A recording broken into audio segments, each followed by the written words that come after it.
Ok, entonces hoy vamos a concluir, vamos a tener nuestra segunda parte del estudio del Evangelio de Marcos. Como hemos venido diciendo, estamos estudiando la cristología y el discipulado en cada uno de los relatos del Evangelio.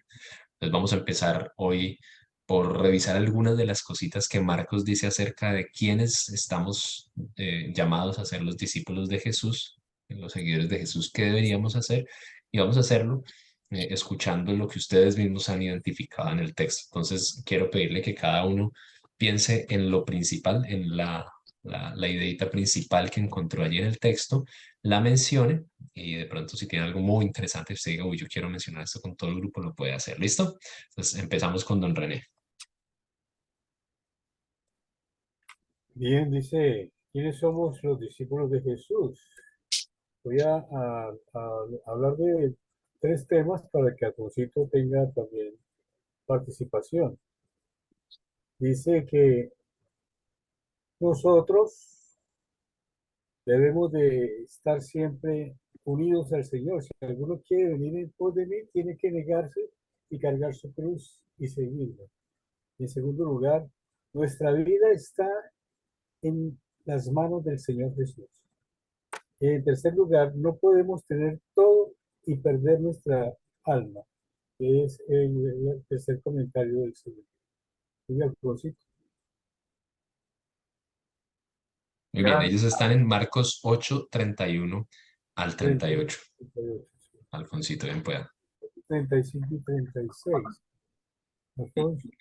El versículo 36 nos enseña a nosotros que todo lo que vemos en este mundo, actualmente todo es pasajero. Un día todo va a ser cosa del pasado.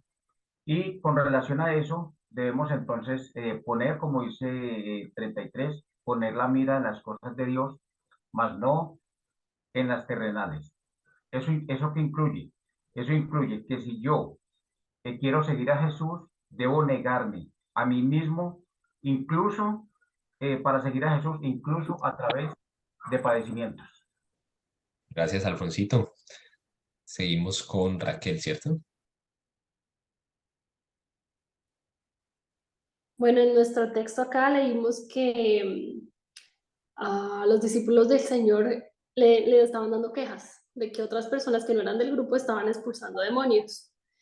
Y entonces el Señor manda a nosotros como discípulos, en pocas palabras, no ser piedra de tropiezo a los que están haciendo la obra del Señor, a ser Ok. humildes en ese sentido, porque el Señor dijo no se lo prohíban. Muy bien, muchas gracias, Raquel. Ahí seguían Andrés y Elizabeth, ¿cierto? Bueno, en el texto que nos correspondió, Marcos 9, del 33 al 37, el contexto, así rápidamente, es que los discípulos están discutiendo entre ellos quién es el mayor o quién será el mayor, el primero. Y luego llega el Señor Jesús y los sienta y les dice, si alguno quiere ser el primero, será el postrero de todos y el servidor de todos. Entonces, creo que habla un poquito de que los discípulos del Señor estamos llamados a no perseguir grandeza, sino a que si quisiéramos ser grandes, tenemos es que servir a los demás. Y más adelante el Señor les toma un niño entre sus brazos y le dice, si alguno recibe a este niño en mi nombre, me estará recibiendo a mí. Entonces creo que habla también como de recibir a los pequeños, a los que están, no sé, en el contexto nuestro será a los que no han nacido de nuevo, entiendo yo así, a los que están empezando en la palabra del Señor, en los caminos del Señor. Gracias, Andrés. Muy bien, seguía doña Esther, si no estoy mal, ¿cierto?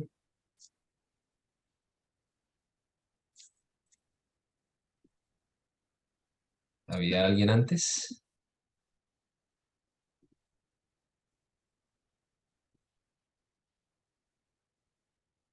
Ok, ¿quién quiere participar de los que tenían algún texto asignado?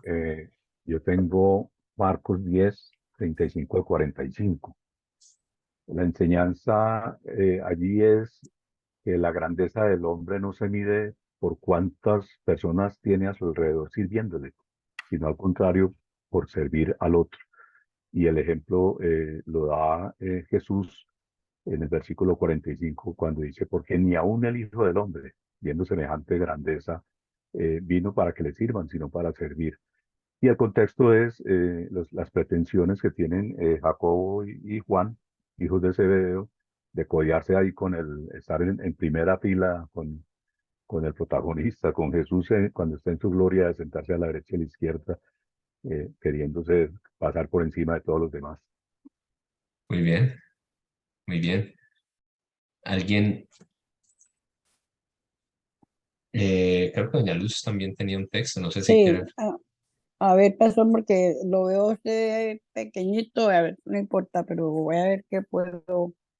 Usted me dio Marcos 10, 17 al 31, Ok, y yo, ¿sí?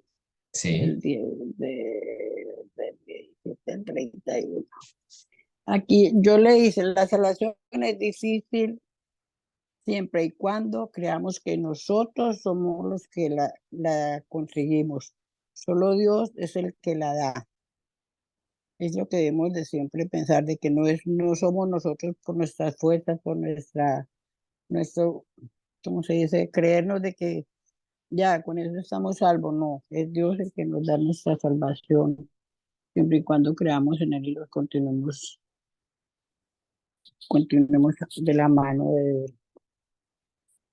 Y que pues dice, habla 17 al 31, dice de lo difícil de un rico entrar en el cielo, sí, porque ponemos nuestro corazón, nuestra mira en la riqueza, y no debe ser así. Por eso muchas veces perdemos nuestro corazón por estar pendientes de qué riqueza tengo y que puedo tener más que el uno que el otro. muy No sé, bien. pastor, si está bien. Gracias, doña Luz, claro, muchas gracias por su aporte. Si alguien quiere mencionar algo más dentro de lo que haya leído, un aporte muy, muy preciso, lo puede hacer ahora.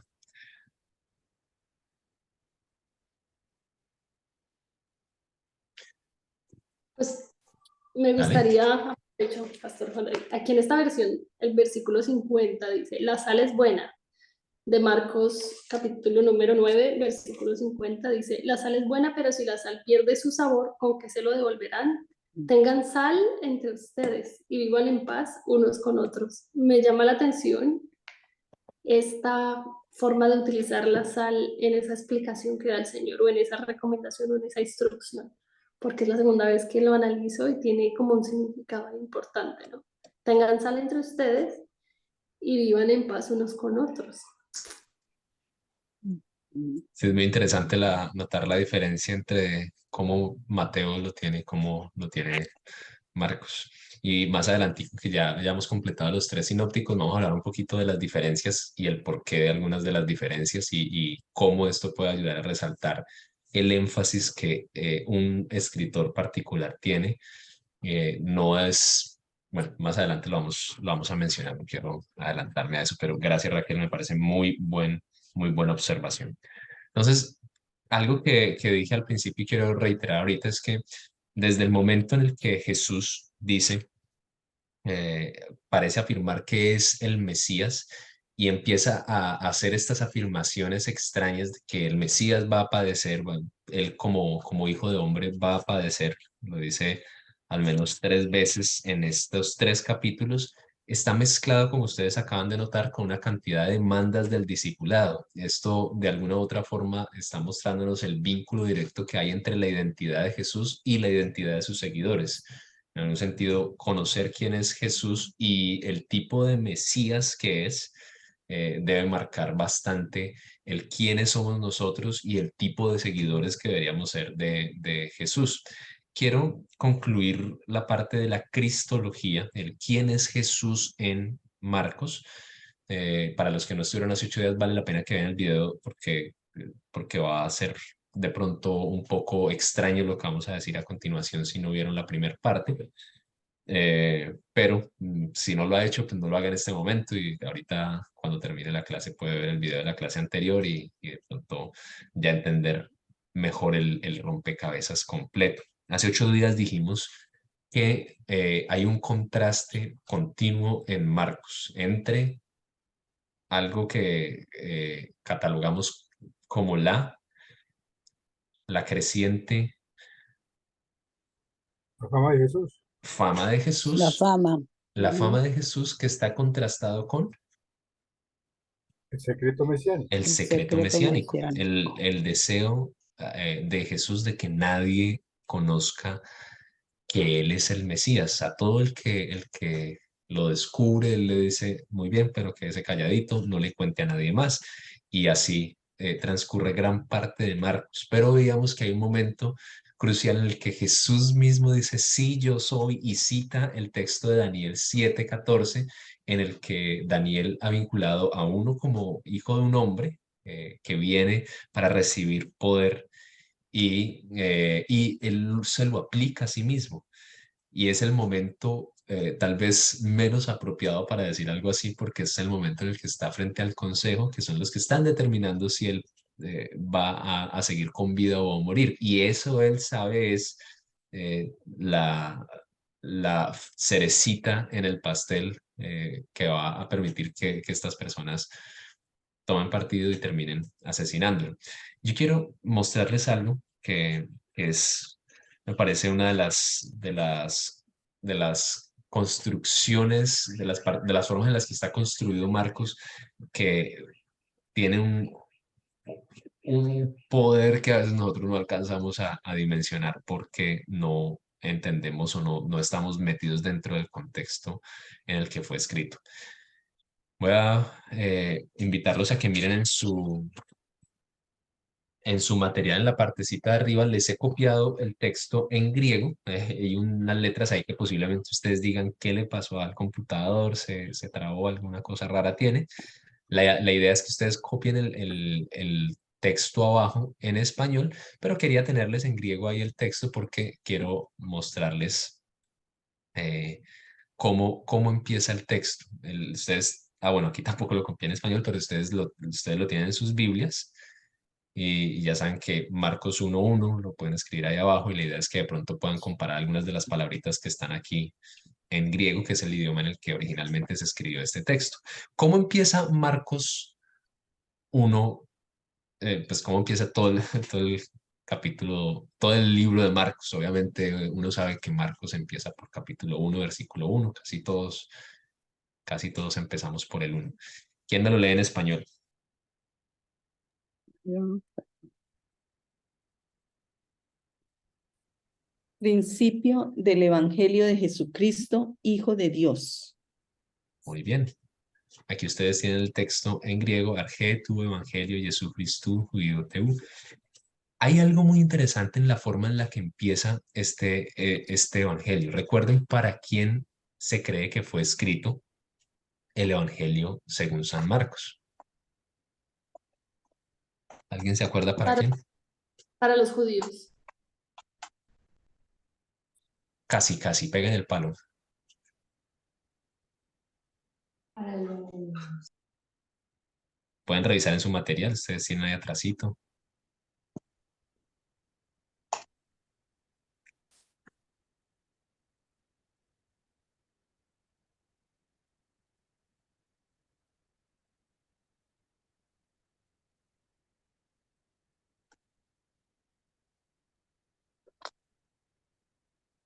Para un Está que dice algo. Muy público bien, judío hermano Mario. ubicado en el contexto romano. ¿Para quién, Para, hermano Mario, otra para vez? un público judío ubicado en el contexto romano. Muy bien, para un público judío ubicado en un contexto romano. Seguramente está escribiendo para una iglesia que está en Roma, pero son judíos y decíamos que seguramente son judíos de segunda generación. Y hacíamos el ejemplo con los hispanos acá, nuestros hijos que nacen en los Estados Unidos, que posiblemente hablan el idioma, hablan español, pero se les complica algunas costumbres. Si uno va a contarle algo de su país, uno tiene que explicarle algunas costumbres para que puedan entenderlo mejor. Y esto lo encontramos en varias partes en Marcos, donde se habla de los judíos y se tiene que explicar las costumbres de los judíos. Aparte, parte de lo que se cree es que Marcos fue escrito por uno de los discípulos principales de Pedro, quien fue un obispo, pues Pedro, el apóstol Pedro, que posiblemente tuvo un gran trabajo como obispo, como pastor de la iglesia de Roma. Entonces tengan eso en mente porque esto es clave para entender lo que quiero presentarles a continuación. Marcos empieza diciendo Arge tu evangelio. La palabrita evangelio que está ahí, no sé cómo ustedes pueden mirar en sus versiones, cómo la traducen. La palabrita evangelio, aunque tiene algunas conexiones con el Antiguo Testamento, como lo veremos en algún otro momento, esta palabrita evangelio también es una palabrita que era usada en el contexto del primer siglo por el Imperio Romano. ¿Y era usada para qué? Para anunciar las buenas nuevas, las noticias de un emperador. Ya creo que en algún momento en un sermón se los había compartido. El pregonero del emperador venía a un pueblo y decía, eh, este es el evangelio, las noticias del imperio. Y con eso se anticipaba la llegada de un emperador, se anticipaba un anuncio importante que contaba algún decreto o alguna historia especial de un emperador. Entonces tengan en cuenta esto, la palabrita evangelio, aunque para nosotros es una palabrita muy evangélica, en el contexto del primer siglo no es precisamente la palabra que para nosotros hoy es evangelio, es más bien una palabra que viene del contexto romano, el contexto en donde alguien está anunciando algo acerca de un emperador. Y Jesús Cristo, y la palabrita Cristo la vamos a trabajar un poquito más cuando veamos el segundo evangelio cronológicamente hablando, que es Mateo, pero vamos a pasar inmediatamente a Huyu Teu, el Hijo de Dios o Hijo de Dios sin el artículo, sin el Hijo de Dios. Esta palabrita Juyuteu, así tal como ustedes la encuentran acá, es importante porque en el contexto romano, desde hacía un tiempo, a unos pocos años antes de que Jesús entrara en escena y se escribieran los relatos del Evangelio, los emperadores que morían eran agregados al panteón de los romanos. Es decir, el emperador que moría era visto como un dios y se agregaba, se le vinculaba a él, al grupo de los dioses que se conoce como el panteón. Ahora, si el emperador que murió es ahora un dios, el emperador presente, que se supone es el hijo de este emperador, ¿quién es entonces?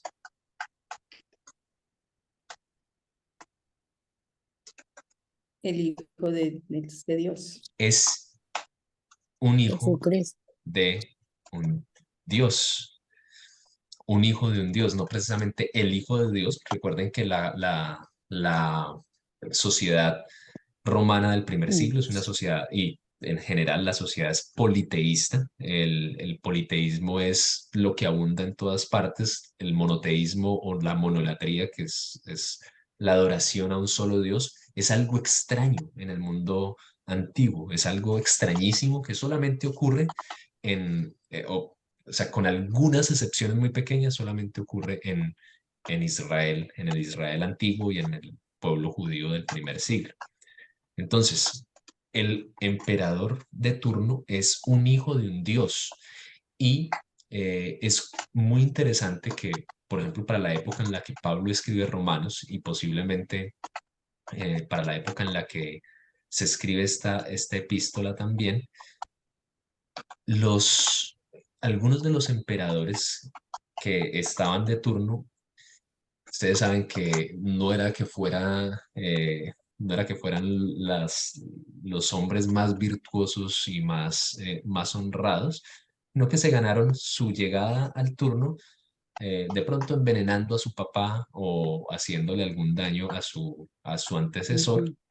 Y algunos de ellos eran hijos medios de su, de su emperador, de su padre, porque eran el hijo que habían tenido con una de las esposas o porque era el hijo de la esposa, pero no era el hijo directo de este y se hizo nombrar, en fin. Entonces, una de las cosas que ocurría en este contexto era que había un anhelo de legitimar la paternidad y de decir, yo sí soy hijo genuino del anterior emperador. Y eso es algo que constantemente están haciendo los emperadores de turno, tratando de legitimar, de decir, yo sí soy el verdadero hijo del emperador pasado. Otra cosa interesante es que las moneditas del primer siglo que llevan la imprenta del César de turno, que llevan el sello del César de turno, muchas de estas también tienen esta inscripción, el emperador tal, Huyu Teu, así tal cual, hijo de Dios, no el hijo de Dios, sino hijo de un Dios. Es una de las formas en las que se puede traducir. Entonces, cuando Marcos está escribiendo para un contexto romano, un contexto en el que judíos están en el centro del imperio y está utilizando esta frasecita así, Huiuteu, es muy factible que lo primero que venga a la mente, y obviamente conectado a la palabra evangelio, que es una palabra también del imperio romano, lo primero que venga a la mente de los judíos nos está hablando de la expectativa del Cristo, es decir, del Mesías, que para ellos no es otra cosa diferente a la expectativa del verdadero rey, la expectativa de alguien que va a destronar al rey. Es una declaración, por eso lo pongo ahí en interrogación, es una declaración que fácilmente podría ser una declaración subversiva, una declaración que confronta el reinado de turno de Roma, porque está utilizando términos que Roma utiliza para adjudicárselos a sus emperadores. Ahora, esta expresión no es algo que vaya a aparecer mucho en todo el Evangelio, según Marcos. Si ustedes ven, en el Evangelio hay muchos milagros, hay mucha acción, el crecimiento de la fama, hay algunos que identifican a Jesús y lo identifican como el Cristo o como el Mesías, pero esto sigue marcando más una, una relación con el contexto judío. Esta expresión de hijo de Dios no aparece mucho. De hecho, la que aparece es la que decíamos hace 8 días, el hijo del hombre, que es un Ujú. vínculo directo con lo que Daniel había visto con la profecía de Daniel, Daniel 7. Y nuevamente está más ligado con el contexto judío. Pero hay un momento en el que alguien al final del libro vuelve y utiliza la misma expresión, huios teu, en Marcos 15:39. Alguien dice, aletos jutos antropos judíos teon et. ¿Alguien lo puede leer en español, por favor?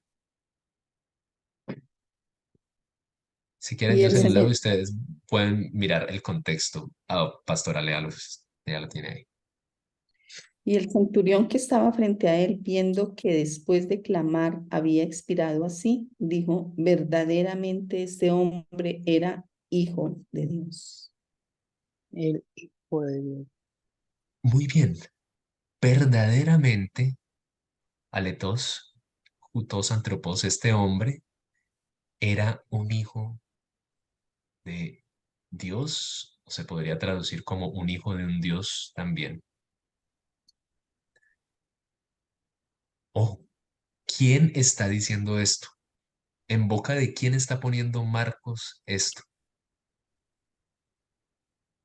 Ya lo dijeron ahí. Soldado romano. En Un boca de un romano, centurión, ¿qué? romano. Romano. ¿Y está poniendo esta expresión en qué momento? Cuando Jesús estaba muriendo, En el momento Respiró. en el que se ratifica la muerte de Jesús. Piensen en esto, o sea, Marcos abre su relato diciendo, este es el principio de el anuncio del evangelio de Jesús, el Hijo de Dios, de Jesús el Cristo, Hijo de Dios.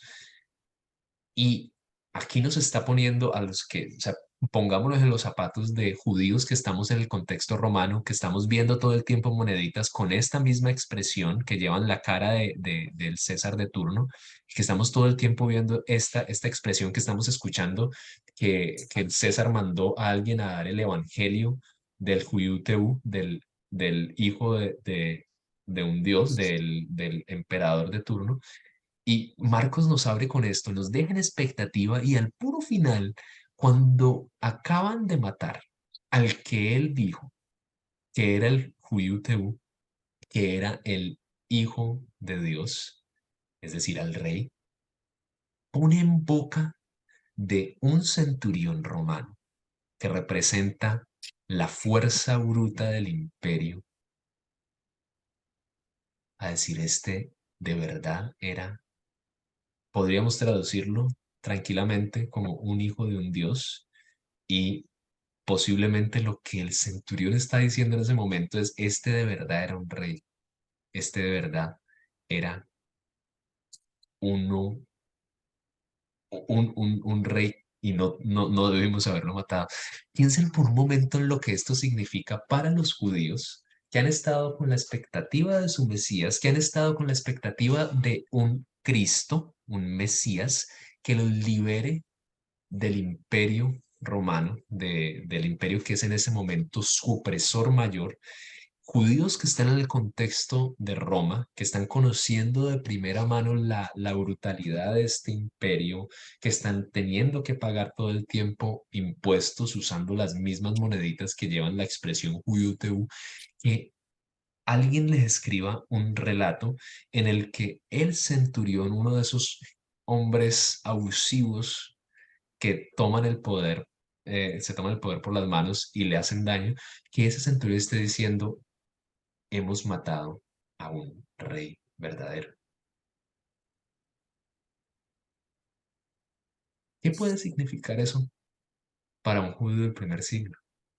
Y mi respuesta es, desde lo que podemos ver en Marcos, que Marcos nos está presentando a Jesús como el verdadero Mesías, no como un Mesías no únicamente nacional de los judíos, sino como un rey que está incluso por encima del imperio romano, pero que es totalmente distinto al Mesías que ellos podrían esperar. El momento en el que el soldado declara esto no es el momento en el que Jesús resucita, sino es el momento en el que muere.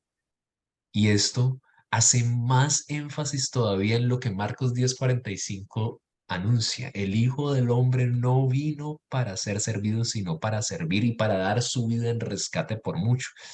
Y esto hace más énfasis todavía en lo que significa el discipulado para nosotros. El discipulado para nosotros, como decía ahorita, si está directamente ligado con la identidad de ese Mesías, debe significar no que nuestra fama sigue incrementando mientras tratamos de anunciarle a todo el mundo que somos una comunidad donde el Mesías habita, donde hay mucho poder, donde hay muchas posibilidades de milagro, y es lo que pasa continuamente en el día de hoy. Si ustedes contrataran a un buen manager, a un buen alguien que maneje la imagen de Jesús, seguramente le diría, mira, todo lo que hiciste en el Evangelio de Marcos estuvo equivocado. En el momento en el que más fama tenías era en el momento en el que más debías aprovecharte de esto para haberte hecho más famoso todavía, tener una iglesia muy grande, ser muy, muy, muy poderoso y llegar a muchas personas. Ahí hubieras podido ser mucho mejor. Y en el momento en el que tenías que quedar callado y ser correctamente, políticamente correcto, no decirle nada al sumo sacerdote y al consejo, en ese momento fue cuando abriste la boca, Jesús. No pensaste en tu jubilación, no pensaste en tu retiro, debiste haber sido un poquito más sabio, haber controlado tu lengua en ese momento y haberles dicho a los otros, a los que te estaban siguiendo, que yo sí soy el Mesías y ahí hubieras podido armar. O sea, te faltó sabiduría. Eso sería más o menos lo que le diría un manager a Jesús cuando lea el Evangelio de Marcos y le diría, un momentico, así no funcionan las cosas. Pero lo que Jesús nos está presentando es una inversión total de los valores en los que funciona el mundo del primer siglo, y esto también nos apunta a nosotros y nos pone a ver el mundo patas arriba y a decir las cosas, si queremos seguir a este Mesías, son muy distintas a como nosotros las vemos actualmente. Es más fácil buscar fama, es más fácil que cuando las cosas nos están yendo bien, anunciemos con bombos y platillos que en esta iglesia se está sintiendo la presencia de Dios, que pongamos redes sociales por montones y anunciemos a todo el mundo lo grandes que somos. Es más fácil y es más bonito, tal vez más cómodo. Es más fácil quedarse callado y ser políticamente correcto cuando estamos frente a los que de pronto no quieren escuchar las cosas que son incómodas, pero tal vez a la luz de quién es Jesús en Marcos, que es un Mesías diferente al esperado, que es un Mesías que pone de rodillas a un soldado en el momento en el que está muriendo y no en el momento en el que está venciendo, en el que está acabando con el soldado por la fuerza. Eh, ese Mesías tal vez nos está diciendo que nuestro llamado al discipulado es seguir sus pisadas, y seguir sus pisadas no solamente en los momentos de fama, sino sobre todo en los momentos en los que necesitamos decir, vamos hasta la cruz, estamos dispuestos a ir hasta la cruz. Marcos 10 del 35 al 45 creo que es central en la comprensión del discipulado. Cuando los discípulos están preguntándole por qué ellos tienen en mente esto, ellos tienen en mente que Jesús es el Cristo, ya lo están asimilando, pero ellos tienen en mente a un Cristo, un Mesías, en la forma en la que ellos lo esperaban. Otra vez vamos a tomarnos el poder, vamos a hacer una revuelta y vamos a tomar, a devolverle la libertad a Israel. Y ellos le preguntan, ¿quién va a estar a tu derecha y quién va a estar a tu izquierda? ¿Podemos estar ahí? ¿Podemos ser los ministros de guerra, el ministro de salud? ¿Puedo ser yo parte de ese, eh, de, de tu, de tu Gabinete. grupito, de Gabinete. tu gabinete? Y la respuesta de Jesús es, ustedes pueden beber del vaso, de la copa que yo beberé, pueden participar del bautismo con el que yo seré bautizado, y posiblemente en el momento para ellos no es totalmente claro que de lo que él está hablando es de la muerte. Ujú. Dice, recuerden, en este mundo los gobernantes se hacen grandes al oprimir, al subyugar por la fuerza a los que se sienten Pueblo. pequeños. Pero en mi reino no será así. Si ustedes quieren ser grandes, tienen que ser pequeños. Si ustedes quieren ser los primeros, tienen que ser los últimos. Si ustedes de verdad quieren seguir mis pisadas, tienen que vivir para servir a los demás. Y servir a los demás significa mucho más que dar algunas horitas, que dar algo de mis recursos y de mi talento a una actividad eclesial. Servir a los demás significa seguir las pisadas del Maestro hasta la cruz. Y si, si no les quedó claro, podría decir Jesús, se los muestro ahorita en unos días en la cruz.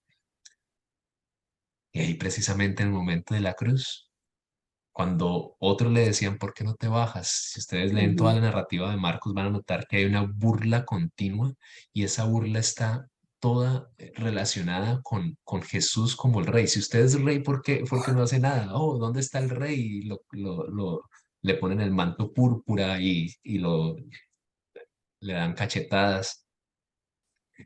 Y toda esa narrativa está ahí presentada para llevarnos a mantener en mente lo que él ya le ha dicho a sus discípulos. No es sometiendo a los demás. Jesús fácilmente podría haber mandado a que ángeles vinieran pudiera haber acabado con todos sus opresores en el momento. Pero lo interesante es que Marcos nos lleva hasta el momento en el que dice, y expiró. Y allí cuando expira, el soldado dice, aletos jutos antropos en. De verdad, este hombre era un rey.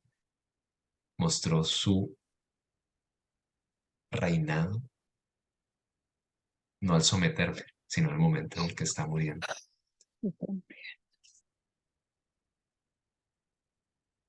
¿Qué tal si cierran sus ojos unos minuticos y piensan en lo que esto significa para nuestro día a día, nuestra forma de hacer ministerio, nuestra forma de servirle a otros?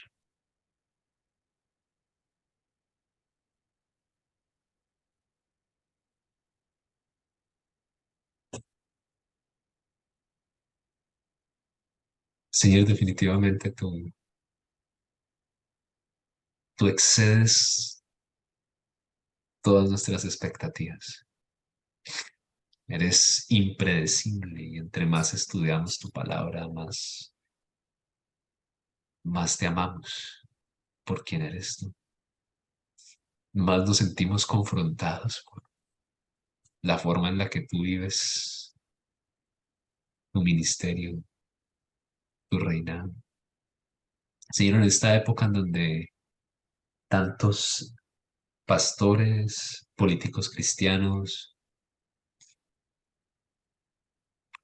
líderes cristianos en general, se levantan para hacer uso de su poder, para alcanzar posiciones, para llegar alto, para mostrar de lo que son capaces. En esta época en donde el liderazgo cristiano se ha dejado permear tanto por las ideas mundanas de fama, de anhelo de riquezas y reconocimiento. Permite que en esta época, Señor, nosotros podamos ser fieles discípulos tuyos, que te podamos seguir hasta las últimas pisadas, Señor. Que podamos ver cómo tú gobiernas, tú reinas, no al someter a otros, sino al servirle a otros. Padre, enséñanos a servirle a los más necesitados. Enséñanos a dar nuestra vida por otros y así a experimentar el verdadero gozo, experimentar, Señor, que estamos viviendo un discipulado real. Permítenos ser discípulos contraculturales, Señor, como fue contracultural tu ida a la cruz, tu reinado en la cruz. Te exaltamos, Señor, y te pedimos que revitalices a tu iglesia mediante el estudio de tu palabra, Señor. Amén. Amén. Amén. Bien. No sé si tienen de pronto alguna pregunta o algún comentario que quieran hacer.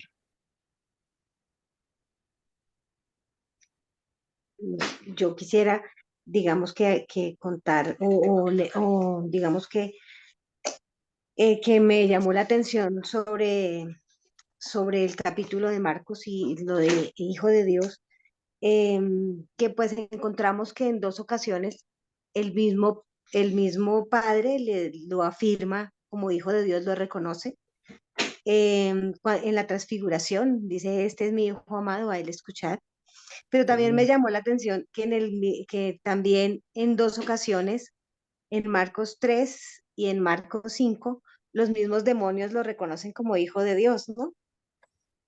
Y le dicen, lo reconocen y también, ya por último, el centurión, ¿no? Entonces, me llamó la atención que en el mismo capítulo, entonces, Dios, los demonios y no un judío, sino lo que tú decías, un romano, Mm. alguien de afuera, que significa mucho, porque no es solamente eso que era el Hijo de Dios para los judíos, sino lo que significaba él para todos, ¿no? Para los demonios, para Dios mismo y para los gentiles, el resto del mundo.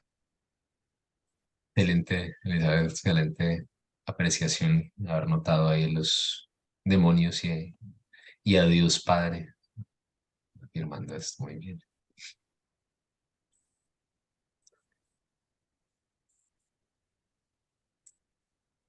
Muy bien, si no hay más preguntas o algo que quieran notar, vamos a ya salir de Marcos, dentro de 8 días vamos a empezar con Mateo, entonces si hay algo que quieran preguntar acerca de Marcos, bueno, todavía lo pueden hacer después, pero si en este momento todavía tienen una preguntita fresca de Marcos, la podemos hacer ahorita.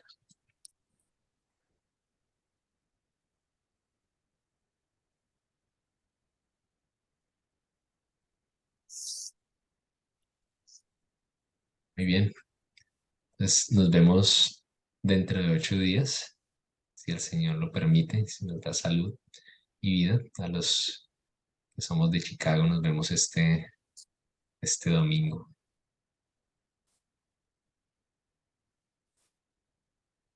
De familia, bendiciones para todos. Qué rico verlos. Bueno, Hola, pastor. Qué rico verlos. Bendiciones. Dios les bendiga y gracias, Juan. gracias, feliz Los noche. Feliz bendiciones. noche.